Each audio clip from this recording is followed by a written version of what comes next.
എന്താണ് മാനുഷിക ജ്ഞാനവും ദൈവശക്തിയും തമ്മിലുള്ള വ്യത്യാസം? ഉദാഹരണം നിങ്ങളൊന്ന് ശ്രദ്ധിച്ചേ.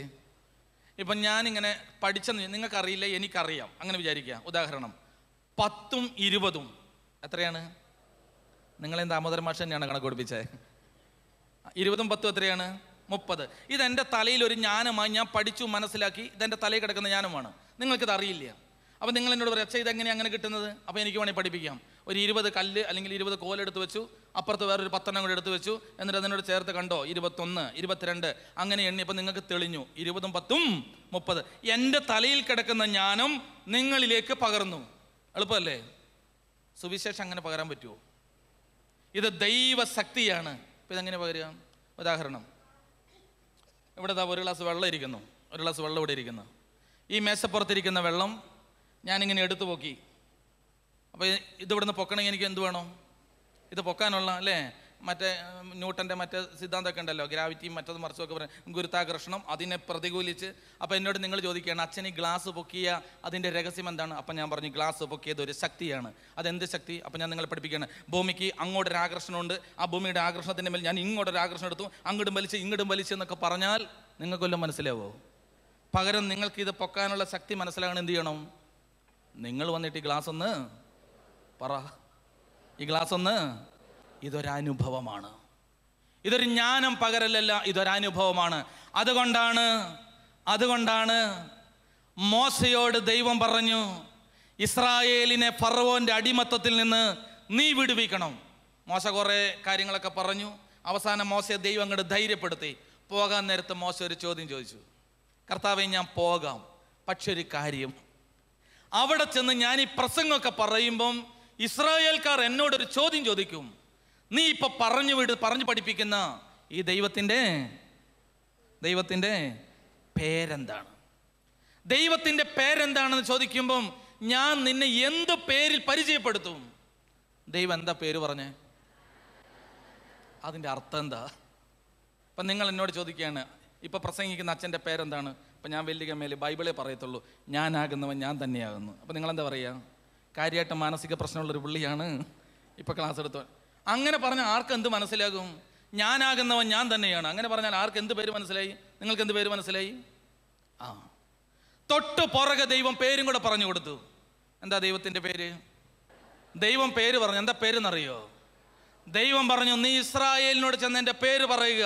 പേരിതാണ്, ഞാൻ അബ്രഹാമിൻ്റെയും ഇസഹാക്കിൻ്റെയും യാക്കോബിൻ്റെയും ദൈവമാണ്. എന്താ അർത്ഥം? അബ്രഹാം അനുഭവിച്ച അനുഭവമാണ് ഞാൻ, ഇസഹാക്ക് അനുഭവിച്ച അനുഭവമാണ് ഞാൻ, യാക്കോബ് അനുഭവിച്ച അനുഭവമാണ്. നിനക്കിത് അനുഭവിക്കാനേ പറ്റുള്ളൂ, അല്ലാതെ പഠിക്കാൻ പറ്റില്ല. അതുകൊണ്ടാണ് നമ്മുടെ മക്കള് ദൈവത്തെക്കുറിച്ച് പറയാൻ പറഞ്ഞ് ലോജിക്കായിട്ട് വരുമ്പം നമ്മൾ നിസ്സഹായരാകും. പകരം അതൊരു അനുഭവമാണ്. അതുകൊണ്ട് മനഃശാസ്ത്രവും ആത്മീയതയും തമ്മിൽ പറയുമ്പം മനസ്സിനകത്ത് ഇതൊരു അനുഭവമായി മാറണം. ആത്മാവും മനസ്സിൽ അനുഭവമായി മാറിയ മനുഷ്യൻ, ഇനി ഞാൻ പറയുന്നത് ശ്രദ്ധിക്കുക, ആത്മാവും മനസ്സിൻ്റെ മേൽ ആധിപത്യം സ്ഥാപിക്കുന്ന മനുഷ്യൻ, മനസ്സ് അതിൻ്റെ മുകളിൽ ആത്മാവ്, ഏറ്റവും മുകളിൽ ആത്മാവ്. അതുകൊണ്ട് പറയുന്നത് എൻ്റെ ആത്മാവ് കൊഴുപ്പും മേധസ്സും കൊണ്ടെന്ന പോലെ, എൻ്റെ ആത്മാവ് കൊഴുപ്പും മേധസ്സും കൊണ്ടെന്ന പോലെ നമ്മുടെ ശരീരമാണ്. അങ്ങനെ എന്നൊക്കെ കണ്ടറിയല്ലേ? അല്ല, ഒന്നാം തരം ഫുട്ബോൾ പോലെ ഇരിക്കുന്നത്, മൊത്തം പളുക്കുന്നിരിക്കുക, കൊഴുപ്പും മേധസ്സും പോലെ ശരീരമേ ഉള്ളൂ. പക്ഷെ ദാവീദ് പറയുകയാണ്, എൻ്റെ ആത്മാവ് കൊഴുപ്പും മേധസ്സും പോലെ പുഷ്ടിപ്പെട്ടിരിക്കുകയാണ്. ആ ആത്മാവിൻ്റെ താഴെയാണെന്ത്? മനസ്സ്. ആ ആത്മാവിൻ്റെ താഴെ നിൽക്കുന്ന മനസ്സ്, അതിനനുസരിച്ച് ജഡം, ശരീരം. അങ്ങനെയുള്ളവരെ വിളിക്കുന്ന പേരാണ് ആത്മീകർ. ഞാൻ പറഞ്ഞതല്ല, പൗലോസ്ലിയ റോമാലേഖനം 5-ാം അധ്യായത്തിൽ പറഞ്ഞതാണ്. ആത്മാവിൻ്റെ ഹിതമനുസരിച്ച് ജീവിക്കുന്നവർ ആത്മീകർ. ചിലരുടെ ശരീരത്തിൽ എങ്ങനെയെന്നറിയോ? മനസ്സിങ്ങനെ കിടക്കും. നിങ്ങളൊന്ന് മനസ്സിൽ ഓർക്കുക, മനസ്സിങ്ങനെ നടുക്ക് കിടക്കും. ഇവിടെ ആത്മാവ്, ഇപ്പുറത്ത് ജഡം. മനസ്സ് ആത്മാവിൻ്റെ ഹിതമനുസരിച്ച് കീഴ്പ്പെട്ട് ആത്മഹിതം അനുസരിച്ച് മനസ്സ് പോകുന്നു, അതനുസരിച്ച് ജഡം പുറകെ പോകുന്നു. അങ്ങനെയുള്ളവര് ആത്മീയര്. അവർക്ക് ഞായറാഴ്ച ആത്മാവ് അവരോട് പറയും ആരാധനയ്ക്ക് പോവുക, മനസ്സ് പറയും ഓ ഇന്ന് പോണമെന്നുണ്ടോ, പക്ഷെ ആത്മാവ് സമ്മതിക്കത്തില്ല. മനസ്സ് ശക്തിപ്പെടും, ജഡം അതിൻ്റെ പുറകെ പോകും. വേറെ ചില ആളുകളുണ്ട്, ജഡം പറയും ഇന്ന് പോണ്ട. ജഡത്തിൻ്റെ ആസക്തികൾ ശക്തിപ്പെടും. അപ്പം മനസ്സ് സമ്മതിക്കും. അതിനെ ശക്തിപ്പെടുത്താൻ പറ്റിയ ഒരു ആത്മാവില്ല, ആത്മാവ് ഉറങ്ങിപ്പോവും. അങ്ങനെയുള്ളവർ വിളിക്കുന്ന പേരാണ് ജഡീകർ. ജഡമാണ് അവരിൽ ശക്തിപ്പെട്ട് കിടക്കുന്നത്. ജഡത്തിൻ്റെ ഹിതമനുസരിച്ച് ജഡവും മനസ്സും ഒറ്റക്കെട്ടായി പോകും. അവർ ജഡീകർ. ആത്മഹിതത്തിനനുസരിച്ച് മനസ്സ് നിന്നാൽ ആത്മീകർ. ഇനി നമ്മൾ ഓർക്കുക, ഏത് തലത്തിൽ ഈ ശരീരം കൊണ്ടു നടക്കണം അത് നമ്മൾ ചിന്തിക്കണം. അങ്ങനെ കൊണ്ടുപോകുന്നതിൻ്റെ പേരാണ് ശരീരവും മനസ്സും തമ്മിലുള്ള ബന്ധം. അപ്പോൾ നമ്മളിനി അതിൻ്റെ അടുത്തൊരു കാര്യം, നമ്മുടെ ഈ സ്ത്രീകളുടെ മനഃശാസ്ത്രവും ആത്മീയതയും നന്നായി പരിപാലിക്കാൻ ദൈവം നമുക്ക് തന്നിരിക്കുന്ന ഒരു കളിക്കളമാണ് ഏതാ? വീട്. ഇപ്പം നമ്മൾ പറഞ്ഞു വന്നത് എങ്ങനെയാണ്, മനസ്സിനേൽക്കുന്ന പല ക്ഷതങ്ങളും നമ്മുടെ ആധ്യാത്മികതയെ തകർക്കുന്നുണ്ട്. യോഹന്നാൻ്റെയും പരിശുദ്ധ അമ്മയുടെയും ജീവിതത്തിൽ നിന്ന് നാം കണ്ടത്, വചനം കേൾക്കുക, വചനാനുഭവങ്ങൾ പ്രഘോഷിക്കുക, ദൈവത്തെ ആരാധിക്കുക. അപ്പോൾ വിശ്വാസം വർദ്ധിക്കും, ആത്മാവ് പെയ്തിറങ്ങും. മനസ്സിലായോ? ഇങ്ങനെ ആത്മീയതയുടെ കത്തുന്ന ദീപവുമായി ജീവിക്കാൻ ദൈവം തന്നിരിക്കുന്ന സ്ഥലമാണ് നമ്മുടെ വീട്. വേദപുസ്തകത്തിൽ ഒരു ഭാര്യയെക്കുറിച്ച് ഞാൻ ഇടയ്ക്ക് ഓർക്കാറുണ്ട്. ആ ഭാര്യയുടെ പേര് ബൈബിളിൽ എഴുതിയിട്ടില്ല. ആ ഭാര്യയെക്കുറിച്ച് ഒന്നും ബൈബിളിൽ പറയുന്നില്ല. ഒരക്ഷരം പോലും ആ സ്ത്രീയെക്കുറിച്ച് ബൈബിളിൽ കാണിക്കുന്നേയില്ല. അവളെ വരികൾക്കിടയിലേ നമുക്ക് കാണാൻ കഴിയുള്ളൂ. പക്ഷെ ഞാൻ എപ്പോഴും വിചാരിക്കും, എന്തൊരു ആത്മീയതയുള്ള സ്ത്രീ ആയിരിക്കും ആ സ്ത്രീ. മറ്റാരുമല്ല, അങ്ങനെ ഒരു സ്ത്രീയുള്ള ഭർത്താവിൻ്റെ കാര്യമാണ് വീട് കൂദാശയ്ക്ക് വായിക്കുക. അപ്പം നിങ്ങൾക്ക് ഭർത്താവിന് മനസ്സിലായി ആരാണ്? പറക്കെ പറ. സക്കായി. ഞാൻ ഇടയ്ക്ക് വിചാരിക്കാറുണ്ട്, എത്ര നല്ലൊരു ഭാര്യയാണ് സക്കായിയുടെ ഭാര്യ. കാരണം യേശു എന്താ പറഞ്ഞ, നീയും നിന്റെ കുടുംബവും രക്ഷ പ്രാപിക്കും. ഇയാൾ എന്താ പറഞ്ഞ യേശുവിനോട്? ഇയാൾക്ക് യേശുവിനെ കാണേണ്ട വല്ല കാര്യമുണ്ടോ? മഹാസമ്പന്നനാണ്. ഇയാൾക്ക് യേശു ഒരു അനുഭവമാകേണ്ട ജീവിത സാഹചര്യമൊന്നുമില്ല. അയാൾ അധികാരമുള്ള മനുഷ്യനാണ്. അയാളുടെ ജീവിതത്തിൽ എല്ലാ ബലങ്ങളും ഉണ്ട്. അയാൾക്ക് അധികാരമുണ്ട്, പണമുണ്ട്, കുടുംബമുണ്ട്, സാഹചര്യങ്ങളെല്ലാം സൗകര്യപ്രദമാണ്. പക്ഷേ അയാൾക്ക് യേശുവിനെ കാണാനൊരു ആഗ്രഹമുണ്ട്. അയാൾക്കേ ആഗ്രഹമുള്ളൂ, ഭാര്യയ്ക്കുള്ളതായി ബൈബിളിൽ പറഞ്ഞിട്ടില്ല. സിക്കമൂർ മരത്തിൻ്റെ മുകളിൽ നിന്ന് ഊർന്നിറങ്ങി വന്ന് യേശുവിൻ്റെ മുമ്പിൽ അയാൾ പറയുന്ന രണ്ട് പ്രസ്താവനകളുണ്ട്. ഒന്ന്, എൻ്റെ സമ്പത്ത് ഇപ്പോൾ ഉള്ളതിൻ്റെ പകുതി. ഇന്നാലോചിച്ച് നോക്കി എൻ്റെ അർത്ഥം.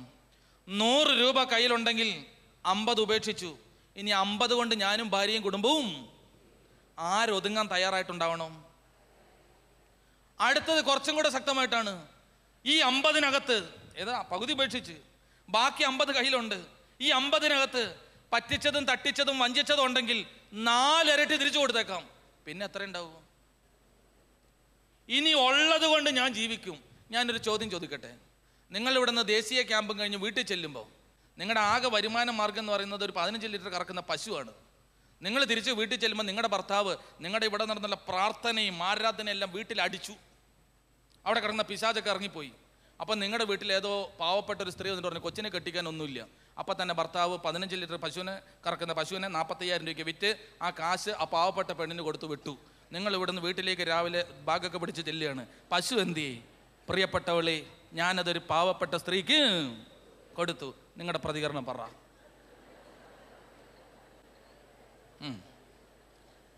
അപ്പം നിങ്ങൾ ചാടി പറയും, ഞാനും എൻ്റെ ഭർത്താവും ഞങ്ങൾ യഹോവയിൽ. അപ്പോഴേ എനിക്ക് സംശയമുണ്ട്, നിങ്ങളുടെ ഏതോ ഞാനിവിടെ ഇല്ലാത്ത തക്കത്തിന് പശുവിനെ. നമ്മുടെ മനസ്സിൽ പിന്നെ എന്താ വരിക? നമ്മുടെ മനസ്സിനകത്തുണ്ടാകുന്ന ഭാരം ഒന്ന് ആലോചിച്ച് നോക്ക്. സക്കായി വീട്ടിലേക്ക് ചെന്നിട്ട് ആദ്യം ചെയ്ത ശുശ്രൂഷ ഇതാണ്. ആ ഭാര്യ പിറുപിറുക്കുന്ന ഒരു ഭാര്യയാണോ? പറ. അവരെന്തെങ്കിലും തോന്നിവാസം പറഞ്ഞിട്ടുണ്ടോ? ഭർത്താവിൻ്റെ ഇഷ്ടങ്ങളുടെ മുമ്പിൽ, ഭർത്താവ് ഉയർത്തിയ ആധ്യാത്മികതയുടെ മുമ്പിൽ ആ അമ്മ മക്കളെയും ചേർത്ത് ഒതുങ്ങി ജീവിക്കാൻ കാണിച്ച ബലത്തിന്റെ പേരാണ് രക്ഷയുടെ കുടുംബത്തിന്റെ അടിസ്ഥാനം. ഒരു ഹല്ലേലൂയ കൂടെ പറയണം. ഈ ദേശീയ ക്യാമ്പ് ഇവിടെ നടത്തുമ്പോൾ നമ്മുടെ ഉള്ളിൽ അങ്ങനെ ഒരു ദീപം കത്തണ്ടേ? അങ്ങനെയൊന്ന് ഒതുങ്ങി ജീവിക്കാൻ സക്കായിയുടെ ഭാര്യ തയ്യാറാണെന്ന് നമ്മുടെ രക്ഷകന് നന്നായിട്ടറിയാം. അതുകൊണ്ട് യേശു ഉറക്കെ വിളിച്ചു പറഞ്ഞു, നീ മാത്രമല്ല, നീ എടുത്ത തീരുമാനത്തോട് യോജിക്കാൻ നിന്റെ പങ്കാളിയും മക്കളും അവിടെ തയ്യാറായി നിൽക്കുന്നു. അവളുടെ ആധ്യാത്മികതയും ആര് കണ്ടു? അങ്ങനെയാണെങ്കിൽ ദേശീയ ക്യാമ്പിനിരിക്കുന്ന ഓരോ സ്ത്രീയും ധ്യാനിക്കേണ്ട ഒരു കാര്യമുണ്ട്. 1 പത്രോസ് 3-ാം അധ്യായം 1-ാം തിരുവചനം. എന്നതാ വചനം? ഭാര്യമാരെ, നിങ്ങൾ ഭർത്താക്കന്മാർക്ക് വിധേയരായിരിക്കുവിൻ. ഭാര്യമാരെ, നിങ്ങളുടെ ഭവനത്തിനകത്ത് ഒരാധ്യാത്മികതയുടെ പ്രഭ ഒഴുകാൻ ആദ്യം കുടുംബത്തിൽ ജീവിത പങ്കാളിക്ക് കീഴടങ്ങുക. പുറയിലിരിക്കുന്ന ചേച്ചി വരെ ഉറങ്ങാൻ തുടങ്ങി. മെനകെട്ടവൻ എന്താ പറയാൻ പോണേന്ന് മനസ്സിലായി. എന്തേ അങ്ങനെ പറയാൻ കാരണം? ഇന്ന് പ്രിയപ്പെട്ടവരെ, ഞങ്ങൾ ഈ തൂത്തൂട്ടിലൊക്കെ ധ്യാനം നടക്കുന്നു, ഞങ്ങൾ ഓരോ പള്ളി നടത്തുന്നു. പള്ളികളിൽ അനുഭവിക്കുന്ന വലിയൊരു പ്രശ്നം, കുടുംബങ്ങളിൽ സ്വസ്ഥതയില്ല, സമാധാനമില്ല. പല സ്ത്രീകളും, ഈ കഴിഞ്ഞ ദിവസം ഒരു പേപ്പറിൽ വായിച്ചു, 26 വയസ്സുള്ള ചെറുപ്പക്കാരിയായ ഒരു പെണ്ണ് 3.5 വയസ്സുള്ള കുഞ്ഞിനെ അറുത്ത് കൊന്നിട്ട് ആത്മഹത്യ ചെയ്തു. നിങ്ങൾ വായിച്ചോ? പ്രിയപ്പെട്ടവർ, എന്തിയാ പെൺകുട്ടിക്ക് പറ്റിയത്? എന്തോ ഒരു സ്ത്രീകളാണ് ജീവിതം തകർന്ന് തരിപ്പണമാക്കി കളയുന്നത്. പിഞ്ചു കുഞ്ഞുങ്ങളെ കൊല്ലാൻ ആ സ്ത്രീ അത്ര ക്രൂരിയൊന്നുമല്ല. അവളും പോയി ചത്തു. എന്തേ കാര്യം? മിക്ക ദിവസവും ട്രെയിനിൻ്റെ അടിയിൽ എത്ര എണ്ണം പെട്ടുപോകുന്നു. എത്രയോ തുച്ഛമായ വാർത്തകളാണ് വരുന്നത്. എന്തേ സ്ത്രീകളുടെ മനസ്സ് ഇത്രയും തകരുന്നത്? മധ്യസ്ഥ പ്രാർത്ഥനയിൽ, മാതാവിൻ്റെ ഒരു പ്രാർത്ഥനയിൽ നമ്മൾ വായിക്കും, ഞങ്ങളുടെ സ്ത്രീകൾക്ക് സഹിഷ്ണുത നൽകണമേ. ഇതെവിടെ പോയപ്പോൾ ഈ സാധനം? എന്തേ ബൈബിളിൽ അപ്പോസ്തലൻ ഇങ്ങനെ പറയാൻ കാരണം? പത്രോസ് അപ്പോസ്തലൻ കല്യാണം കഴിച്ച ഒരു മനുഷ്യനാണ്. അയാൾക്കറിയാം ഒരു കുടുംബം എങ്ങനെ പോകണം എന്നുള്ളത്. അപ്പോസ്തലൻ കാതോലിക ലേഖനമാണ് എഴുതിയത്. എന്താ ഈ കാതോലിക ലേഖനം എന്ന് പറഞ്ഞാൽ? യൂണിവേഴ്സൽ, സാർവത്രികം. പൗലോസ് അപ്പോസ്തലൻ റോമാക്കാർക്ക്, കൊരിന്ത്യൻസിന് അവിടത്തെയൊക്കെ സാഹചര്യം വെച്ചൊക്കെ പലതും എഴുതിയത്. പക്ഷെ പത്രോസ് അപ്പോസ്തലൻ കാതോലിക ലേഖനം, സാർവത്രികം, ലോകം മുഴുവനുള്ള മനുഷ്യർക്ക്, സകല മനുഷ്യർക്ക് ഒരുപോലെ ബാധകം. ലോകം മുഴുവനുള്ള സകല മനുഷ്യരോടും അദ്ദേഹം വിളിച്ചു പറഞ്ഞു, വീടിനകത്ത് സ്ത്രീകൾ, അത് ഇന്ത്യക്കാരോട് മാത്രമല്ല, യാക്കോബായക്കാരോട് മാത്രമല്ല, സ്ത്രീ പുരുഷന് വിധേയപ്പെടണം. എന്താ അതിൻ്റെ അർത്ഥം? യേശു പറഞ്ഞതാണ് അതിൻ്റെ അർത്ഥം. പുരുഷൻ ശരീരത്തിൽ ശിരസും സ്ത്രീ എന്നതാ ശരീരവുമാണ്. പുരുഷൻ ശിരസും സ്ത്രീ ശരീരവുമാണ്. അപ്പൊ ശരീരത്തിന്റെ ഡ്യൂട്ടി എന്താ? ശിരസിനെ പൊക്കി പിടിക്കുക, അല്ലേ? ശിരസ് നിലത്ത് കിടന്നാൽ ആ ശരീരം കൊണ്ട് ഒരു ഗുണവും ഇല്ല. ശിരസ് ഉയർത്തിപ്പിടിക്കുക എന്നുള്ളതാണ് സ്ത്രീയുടെ ഗുണം. അങ്ങനെ എഴുതാൻ കാരണം എന്താ അറിയോ? പത്രോസ് അപ്പോസ്തലൻ അങ്ങനെ എഴുതുമ്പം അതിൻ്റെ പുറകിൽ ഒരു മാനസിക കാര്യം കൂടെ ഉണ്ട്. നിങ്ങൾ തന്നെ പറയും, ഇവിടെ സ്ത്രീകളെ കൂടുതലുള്ളത്, അതുകൊണ്ട് പുരുഷന്മാരോട് പറയേണ്ട കാര്യം നമ്മളിവിടെ പറയേണ്ടതില്ല. ഒരു ഭർത്താവ് ഒരു ഭാര്യയിൽ നിന്ന് എന്താ പ്രതീക്ഷിക്കുന്ന? ഏറ്റവും കുറഞ്ഞത് അതുപോട്ടെ, അത് പറഞ്ഞാൽ നിങ്ങൾക്ക് മനസ്സിലാവില്ല. ഒരു ഭാര്യ ഭർത്താവിൽ നിന്ന് എന്താ പ്രതീക്ഷിക്കുന്നത്? കാഞ്ചീപുരം സാരി പറ. മിനിമം എന്താണ്? സ്നേഹം. എത്ര കിലോ? എന്താ നിങ്ങൾ ഈ സ്നേഹം പ്രതീക്ഷിക്കുക എന്നുകൊണ്ട് നിങ്ങൾ എന്താ അർത്ഥമാക്കിയത്? നിങ്ങളുടെ ഭർത്താവ് നിങ്ങളെ സ്നേഹിക്കണം. ആ സ്നേഹിക്കുന്ന രീതി നിങ്ങളൊന്ന് പറഞ്ഞുതരാമോ? ഞങ്ങൾക്കറിയാമല്ലോ, നമ്മളൊക്കെ കല്യാണം കഴിച്ച ആളുകളാണ്. സ്നേഹിക്കുന്നില്ല എന്ന പരാതി കേട്ടിട്ടുണ്ട്. മുഴുവൻ ദേശീയ ക്യാമ്പാണ്. നിങ്ങളുടെ ഭർത്താവിൻ്റെ കയ്യിൽ നിന്ന് നിങ്ങൾക്ക് സ്നേഹം കിട്ടണം എന്ന് വെച്ചാൽ നിങ്ങൾ എന്താ ഉദ്ദേശിക്കുന്നത്? എനിക്കൊന്നും മനസ്സിലാവുന്നില്ല. എൻ്റെ അച്ഛാ, കിട്ടിയതൊക്കെ മതി ഇങ്ങനെ ഇങ്ങോട്ട്. മിനിമം ഒരു സ്ത്രീ പ്രതീക്ഷിക്കുന്ന സ്നേഹത്തിൻ്റെ ചാനൽ എന്നൊക്കെ പറയുന്നത്, ഒന്ന് കരുതുക, അല്ലേ? കരുതുക. ഇപ്പം നമുക്കിങ്ങനെ തലവേദനയാണെന്ന് വിചാരിച്ചോ, അയാൾ അടുത്ത് വന്നിരുന്നിട്ട്, നമ്മളിങ്ങനെ തല പൊട്ടി തോർത്തുകൊണ്ടൊക്കെ ഇങ്ങനെ മുറുക്കൊക്കെ കെട്ടിക്കിടക്കുകയാണ്. അപ്പം ഭർത്താവ് അടുത്ത് വന്നിരുന്നിട്ട്, എടി സൂസൻ, നിനക്കെന്താ പറ്റിയത്? എൻ്റെ ചേട്ടാ തല പൊട്ടി പോവാണ്. അപ്പോൾ പുള്ളിക്കാരൻ ഒരു വിക്സ് വാപ്പോർ റബിൻ്റെ ഒരു ഡപ്പിങ് എടുത്തു. അതിനകത്ത് വിക്സ് പോലും ഇല്ല, എങ്കിലും അതിങ്ങ് എടുത്തു. ഒന്നുമില്ലെങ്കിലും പുള്ളി ഇത്തിരി തുപ്പലൊക്കെ കൂട്ടി നെറ്റിയിലൊന്ന്, വിക്സ് ഇല്ല അതിൽ, ഒന്ന് അങ്ങോട്ടും ഇങ്ങോട്ടൊക്കെ തിരുമ്മി, മോളെ സാരില്ല കേട്ടോ, ഇത് കൊടിഞ്ഞിടെയാണ്, നേരത്തെ പറഞ്ഞില്ലേ സ്ട്രെസ്സ്, നിനക്ക് എന്തെങ്കിലുമൊക്കെ സ്ട്രെസ്സായിരിക്കും എന്നൊക്കെ പറഞ്ഞ് 2 തിരുമ്മി ആ നെറ്റിക്കകത്തേക്ക് ഒരു ഉമ്മയും തന്ന്, സാരില്ല കേട്ടോ എന്ന് പറഞ്ഞ്, നീ ഇങ്ങനെ കിടന്ന് കാണുമ്പോൾ എനിക്ക് സഹിക്കാൻ പറ്റില്ല. ഇപ്പം നിങ്ങൾക്ക് എന്ത് തോന്നി? ഇതേ ഭർത്താവ് നിറച്ച് വിക്സുള്ള ഒരു ഡപ്പി എടുത്തുകൊണ്ട് വെച്ചിട്ട് കട്ടിലിൻ്റെ തലയ്ക്ക കൊണ്ടുവച്ച്, മറ്റേ തുപ്പല മാത്രമേ ഉണ്ടായിരുന്നുള്ളൂ, നിറച്ച് വിക്സുള്ള ഒരു ഡപ്പി അവിടെ കൊണ്ടുവച്ച്, എന്നടി പറ്റിയേ? തലവേദന എടുത്തിട്ട് മേല, നിനക്ക് എന്നും ഒരു തലവേദന, ഇതേ അവിടെ വിക്സ് ഇരിപ്പുണ്ട്, എടുത്ത് തൂത്തോ, ഇപ്പം വാങ്ങിക്കൊണ്ട് വന്നതാ, നല്ലതാ, എടുത്തങ്ങ് തൂത്തോ. നമുക്ക് സ്നേഹം മനസ്സിലാകുമോ? അതിനകത്ത് വിക്സ് ഉണ്ട്. പുള്ളി വിളിച്ചും പറഞ്ഞു സ്നേഹം മനസ്സിലാവുമോ? കാലമാടം മുടിഞ്ഞാൽ മതിയായിരുന്നു. അപ്പം എവിടെ പോയി സാധനം? അപ്പം നമുക്ക് സ്നേഹം മനസ്സിലാകുന്നത് നമ്മളെ കരുതി ഇല്ലേ. ആ തുപ്പലൊക്കെ ഒന്ന് തൂത്തപ്പം തന്നെ നമ്മൾ ചാടി എഴുന്നേച്ചു, ഈ ചായന് കട്ടൻ ചായ വേണോ പാൽ ചായ വേണോ? അത്രയ്ക്ക് ഫീൽ ചെയ്ത് സ്നേഹം അല്ലേ. കാരണം നമുക്ക് മനസ്സിലായി അയാൾ നമ്മളോട് കാണിച്ച കരുതൽ. അടുത്തത് നമ്മളോട് പറഞ്ഞ നല്ല വാക്ക്. ഞാൻ എന്താ പറയാൻ, അതല്ല പറയാൻ ഉദ്ദേശിച്ചത്. ഒരു സ്ത്രീക്ക് സ്നേഹം മനസ്സിലാകുക എന്ന് പറഞ്ഞാൽ കരുതുക, നല്ല വാക്കുകൾ പറയുക, പെട്ടെന്ന് സ്നേഹം മനസ്സിലാകും. ഇത് തന്നെ നമ്മളും ചിന്തിച്ചു. നമ്മുടെ ഭർത്താവിനും സ്നേഹം വേണം, വേണ്ടേ? അയാളും അതാണ് പ്രതീക്ഷിക്കുന്നത്. അയാൾ എന്ത് സ്നേഹമാണ് പ്രതീക്ഷിക്കുന്നത്? അയാൾ പള്ളിയിൽ കുർബാനയ്ക്ക് നിൽക്കുകയാണ്. കുർബാന കഴിഞ്ഞ് ഇറങ്ങിയപ്പോൾ പെട്ടെന്നൊന്ന് വേച്ച് പോയി, കാലൊന്ന് വേച്ച് പോയി എന്ന് കൂട്ടുക. അപ്പം നമ്മുടെ മനസ്സിൽ പെട്ടെന്ന് കത്തി തുപ്പലം തൊട്ട് നമ്മൾ ഓടിയങ്ങ് ചെന്ന് ഇച്ചായനെയും കെട്ടിപ്പിടിച്ച് ചക്കരയാണ്, മുത്താണ്, പഞ്ചാരിയാണ്, അയ്യോ നമ്മൾ കുറേ സ്നേഹവാക്ക് പറഞ്ഞു, തടവണ് പിടിക്കണു, എല്ലാം കൂടെ ആകുമ്പോൾ പുള്ളി എന്താ പറയുക?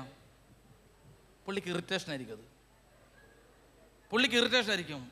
പേടിച്ചിട്ട് ചിലപ്പോൾ മിണ്ടുന്നുണ്ടാവില്ല, കാരണം വീട്ടിലേക്കാണല്ലോ വരുന്നത്. പക്ഷെ പുരുഷന് സ്നേഹം ആവശ്യമുണ്ട്. ആ സ്നേഹം വേറൊരു രീതിയിലാണ്. അതെങ്ങനെയെന്നറിയോ? അയാൾക്ക് വേണ്ട സ്നേഹത്തിൻ്റെ പേര് ഈ ക്യാമ്പിൽ നമ്മൾ പഠിച്ചു വെക്കണം. അയാൾക്ക് വേണ്ട സ്നേഹത്തിൻ്റെ പേര് നിങ്ങൾ ഇടയ്ക്കിടയ്ക്ക് അയാളോട് ചെന്ന് ചക്കരവാക്ക് പറഞ്ഞാൽ അയാൾക്ക് ഇഷ്ടപ്പെടില്ല. ഇടയ്ക്കിടയ്ക്ക് ചെന്ന് കെട്ടിപ്പിടിച്ച് നെറ്റിയിൽ 2 ഉമ്മ കൊടുത്തിട്ട് എൻ്റെ സ്നേഹം കൊണ്ട് നിറഞ്ഞു വരും, പിടിച്ചാൽ കിട്ടുന്നില്ല എന്ന് പറഞ്ഞ് കൊടുത്താൽ കീഴ്നാഭിക്ക് 2 ചവിട്ടും കിട്ടാൻ സാധ്യതയുണ്ട്. പിന്നെ ഇയാൾക്ക് എങ്ങനെയാണ് സ്നേഹം മനസ്സിലാവുക? അയാൾക്ക് സ്നേഹം മനസ്സിലാകുന്ന ഒരു രീതി.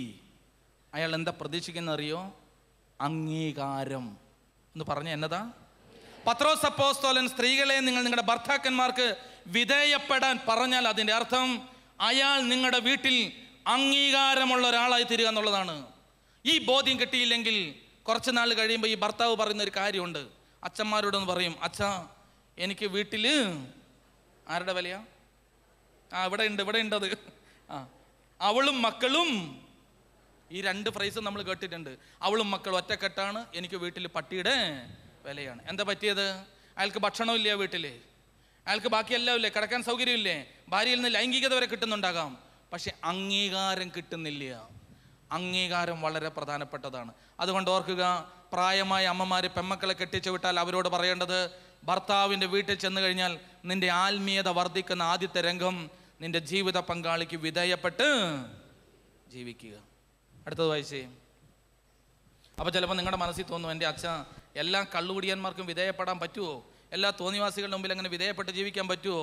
പത്രോസ് അപ്പോസ്തലന് അന്നേ അറിയാം കള്ളുകുടിയന്മാരും കച്ചറക്കാരും ഏറ്റവും ഭോഷന്മാരും പെണ്ണ് കെട്ടുമെന്ന് അപ്പോസ്തലന് അറിയാം. അതുകൊണ്ട് അപ്പോസ്തലൻ അടുത്ത വചനം കൂടി എഴുതി വെച്ചു. വായിച്ചേ. വചനമനുസരിക്കാത്ത ആരെങ്കിലും ഉണ്ടെങ്കിൽ അവരെ വാക്കുകൊണ്ടല്ല പെരുമാറ്റം കൊണ്ട് വിശ്വാസത്തിലേക്ക് ആനയിക്കാൻ ഭാര്യമാർക്ക് കഴിയും. കണ്ടോ, നിങ്ങളുടെ ഇവിടെ ഇരിക്കുന്ന ഓരോ സ്ത്രീയും മനസ്സിലാണ് പുരുഷന്റെ മനഃശാസ്ത്രം അങ്ങനെയാണ്. നമ്മുടെ കുടുംബത്തിന്റെ ആത്മീയത ബലപ്പെടാൻ അച്ഛൻ ഇത് പറയുന്നത്. വാക്കുകൊണ്ട് ഒരു പുരുഷനും നന്നായി കണ്ടിട്ടില്ല. ഭർത്താവും മദ്യപിച്ച് വീടിന്റെ മുറ്റത്തേക്ക് കാലി വെക്കുമ്പോൾ തന്നെ ഭാര്യയുടെ മുഖം ഒരു കൊട്ട വർദ്ധിക്കും അല്ലേ? എന്നിട്ട് പിന്നെ കുണു എന്ന് പറയും. അങ്ങനെ പറഞ്ഞിട്ട് ഇന്ന് വരെ ചേട്ടൻ മാനസാന്തരപ്പെട്ടിട്ടുണ്ടോ? ബൈബിളിൽ കിടക്കുകയാണ് ഒരു പെരുമാറ്റം, വളരെ പ്രധാനപ്പെട്ടതാണ് സ്ത്രീയുടെ പെരുമാറ്റം. ഇത് ഞാൻ ഈ പറയുന്നത് എല്ലാവർക്കും ഇഷ്ടപ്പെടണമെന്നില്ല, പക്ഷെ ഞാനൊരു കാര്യം പറയാം, സ്ത്രീകൾ പെരുമാറാൻ പഠിക്കണം. ഞാൻ പുറത്തേക്ക് ഇറങ്ങി കഴിഞ്ഞിട്ട് വേഗം ഞാൻ പോയിക്കോളാം, എങ്കിലും നിങ്ങൾ എന്നെ പിടിക്കാൻ വരണ്ട. പക്ഷെ ഒരു കാര്യം ഉറപ്പാണ്, സ്ത്രീയുടെ പെരുമാറ്റം നന്നാവണം. അതുകൊണ്ടൊരു സിനിമാ പാട്ട് വരെയുണ്ട്, പൂമുഖ വാതിക്കൽ. ആ പൗലോസ്ലീ ഒന്ന് പാടിക്കേ. ഇത് ശരിക്കും അറിയാം. സ്ത്രീയിൽ നിന്ന് പുരുഷൻ ഒരു പെരുമാറ്റം പ്രതീക്ഷിക്കുന്നുണ്ട്. സ്ത്രീയുടെ ഒരു പെരുമാറ്റം. ഒന്ന്, എന്നോട് ദേഷ്യം തോന്നരുതേ, സ്ത്രീയുടെ പെരുമാറ്റത്തിൽ ഒന്ന്, വൃത്തിയായിട്ട് നടക്കണം. വളരെ പ്രധാനപ്പെട്ടതാണ്. പല സ്ത്രീകളും കല്യാണത്തിന് മുമ്പ് വരെ എന്നെ വൃത്തിയും മെനെന്നറിയോ, പിന്നെ ഈ സംഭവം അടുത്തോട്ട് പോയില്ല. കാര്യം ശരിയാണ്, പള്ളിയിലേക്ക് വരുമ്പോൾ എൻ്റെ അച്ഛൻ ഞങ്ങളെ ഒന്ന് നോക്കുക, പലർക്കും ഇഷ്ടപ്പെട്ടില്ല ഞാൻ പറഞ്ഞത്. പക്ഷെ നമ്മുടെ ഉള്ളിൽ ഓർക്കണം, ഈ പുള്ളി ഇതൊക്കെ പ്രതീക്ഷിക്കുന്നുണ്ട്, വൃത്തിയുള്ളൊരു ജീവിതം. 2, എന്തെങ്കിലും നല്ല രുചികരമായിട്ടൊക്കെ ഉണ്ടാക്കാൻ പഠിക്കുക. വീടിനകത്ത് ഭർത്താവിനൊരു വില വേണം. അയാളുടെ മുമ്പിൽ, അയാളുടെ കിടപ്പറ ഓരോന്നിൻ്റെ മുമ്പിലും നമ്മൾ എടുക്കുന്ന ചില പെരുമാറ്റ ശൈലിയുണ്ട്. അത് അപ്പോസ്തലൻ കുറച്ച് നല്ല ഭാഷ പറയുന്നുണ്ട്, അതൊന്ന് വായിച്ചു കേൾക്കാം.